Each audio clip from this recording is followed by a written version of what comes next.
اسأل الوالدة، انت ما عندك ابو، روح الوالدة روح اسألها. انت ما عندك ابو، للوالدة اسألها.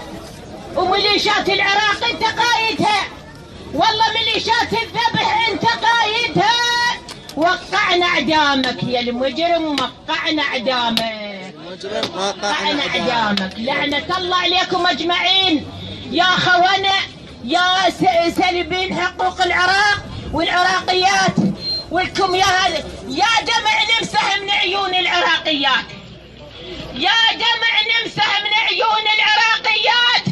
ام المحتقل يا ام العذباهمات، ام المحتقل يا ام العذباهمات، يا ام الملاحق بالمداهمات، يا حقوق الانسان. ليش ما تسمعون؟ ليش اصماء؟ ليش عميان؟ لعنة الله عليك.